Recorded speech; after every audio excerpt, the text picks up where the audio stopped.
एक बार एक आदमी को अपने गार्डन में टहलते हुए किसी टहनी से लटकता हुआ एक तितली का कोकून दिखा। अब हर रोज वो आदमी उसे देखने लगा और एक दिन उसने नोटिस किया कि उस कोकून में एक छोटा सा छेद बन गया है। उस दिन वो वहीं बैठ गया और घंटों से उसे देखते रहा। उसने देखा कि तितली उस खोल से बाहर निकलने की बहुत कोशिश कर रही है, पर वह देर तक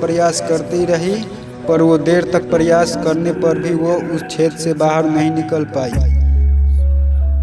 और वो बिल्कुल शांत हो गई और मानो उसने हार मान लिया हो। इसलिए उस आदमी ने निश्चय किया कि वह तितली की मदद करेगा। उसने एक कैंची उठाई और उस कोकून की ओपनिंग को इतना बड़ा कि वो तितली आसानी से बाहर आ सके, और यही हुआ। तितली बिना किसी और संघर्ष के आसानी से बाहर निकल आई, पर उसका शरीर सूजा हुआ था और पंख सूखे हुए थे। आदमी तितली को ये सोचकर देखता रहा कि वो कभी भी पंख फैलाकर उड़ने लगेगी, पर ऐसा कुछ भी नहीं हुआ।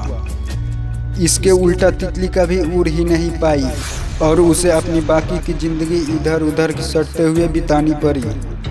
वो आदमी अपनी दया और जल्दबाजी में ये नहीं समझ पाया कि प्रकृति ने इसे इतना कठिन इसलिए बनाया है कि ताकि ऐसा करने से तितली की शरीर में मौजूद तरल उसके पंखों में पहुंच सके और वो छेद से बाहर निकलते ही उड़ सके।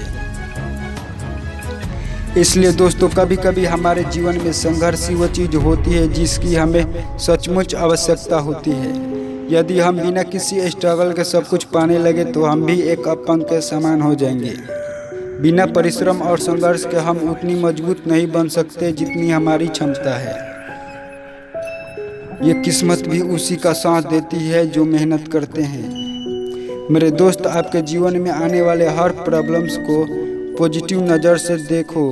क्या पता उससे आपको कुछ ऐसी सीख दे जाए जिससे आपकी ज़िंदगी बदल सके, जिससे आप अपने जीवन में बहुत बेहतर बन सकते हो।